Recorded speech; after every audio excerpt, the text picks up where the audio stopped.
Alioune Sall est avec moi en plateau. Bonjour à vous. Vous êtes coordinateur de PASTEF France et député de la diaspora. Vous êtes donc dans le camp de l'opposition. Merci d'avoir accepté notre invitation.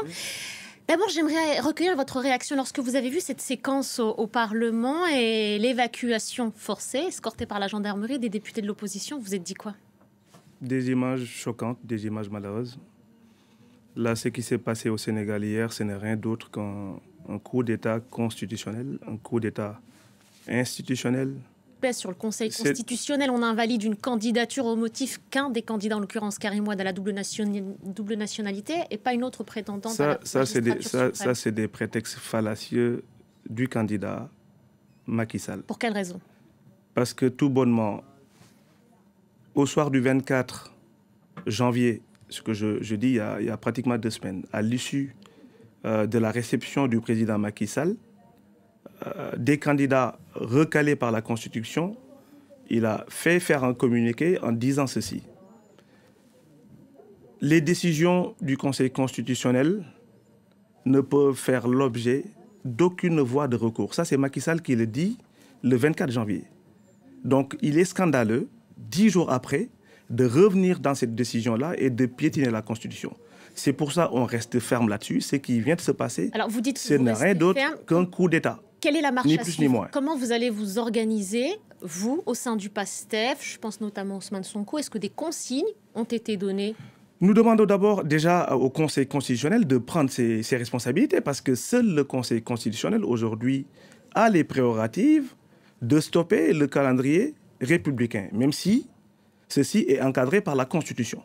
Donc aujourd'hui, Macky Sall s'est s'arroger un droit qui ne lui permet pas d'interrompre. Parce que je rappelle quand même que c'est à 24 heures de l'ouverture de la campagne électorale. On l'a bien compris, Alioune Sall. Donc, quelle est la méthode, la marche à suivre que vous allez adopter? La marche à suivre, c'est que ça, c'est une décision, encore une fois, injuste, c'est un coup d'État de la Constitution. Il appartient au peuple seul souverain de s'ériger en bouclier pour que cette forfaiture, cette énième forfaiture de Macky Sall ne passe pas. Et le Conseil constitutionnel, encore une fois, de s'ériger, c'est-à-dire de se mobiliser en masse, parce que cette forfaiture-là, hors des questions que ça passe, seule la voix du peuple. Aujourd'hui, on est dans une élection présidentielle. Sauf la voix du peuple compte. Macky Sall, aujourd'hui, a fait ses 2 mandats. Il est temps qu'il parte et organiser des élections. Encore une fois, le Conseil constitutionnel, on lui demande encore ici de sortir de son mutisme, et d'organiser, de lire le droit et de faire en sorte que les candidats en lice qu'il a validés, encore une fois, ces décisions-là ne sont susceptibles d'aucun recours, de dire aux candidats de battre campagne et les élections se tiennent au soir du 25 février. C'est tout ce que nous demandons. En l'occurrence, les élections sont bel et bien reportées. Au Conseil constitutionnel de valider ce report. Je reviens à ce que vous disiez sur la mobilisation. Les élections ne sont pas reportées. Aujourd'hui, ça, c'est les éléments de langage du camp du pouvoir. C'est fait exprès. Parce qu'encore une fois, Macky Sall n'a pas la prérogative. Le 25 février prochain. C'est ce qu'on espère. Et encore une fois, seul le Conseil constitutionnel est habilité à dire si les élections vont se tenir le 25 ou pas.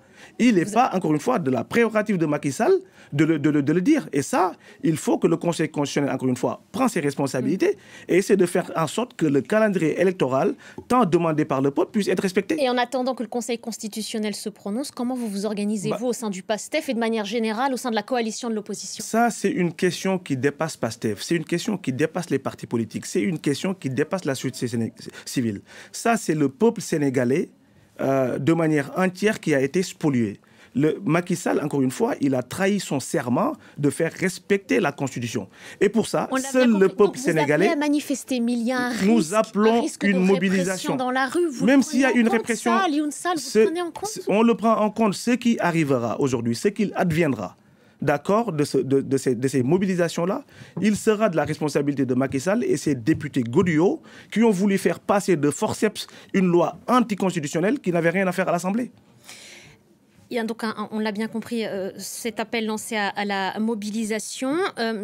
Comment vous pensez que les forces de l'ordre, l'armée, peuvent réagir? Les armées dans d'autres États ont été scrutées de près. Comment l'armée au Sénégal peut réagir face à cette situation? L'armée, elle est censée être républicaine. L'armée sénégalaise a toujours été chantée comme étant une armée républicaine. Donc elle n'interviendra pas. Aujourd'hui, elle n'est pas censée intervenir dès lors que la Constitution, encore une fois, qui aujourd'hui garantit la charte fondamentale de ce pays-là, qu'on soit militaire, etc., on est tenu de le respecter, qu'on soit militaire ou président. C'est pour ça nous leur lançons un appel ici solennel de ne pas tirer sur les populations quand ils s'érigeront contre ce régime voyou de Macky Sall pour réclamer leurs droits, tout simplement. Merci beaucoup, Alioune Sall. Merci d'avoir pris le temps de répondre à nos questions sur France 24. Je rappelle que vous êtes le coordinateur de PASTEF France et député de la diaspora. Merci à vous. Merci à vous.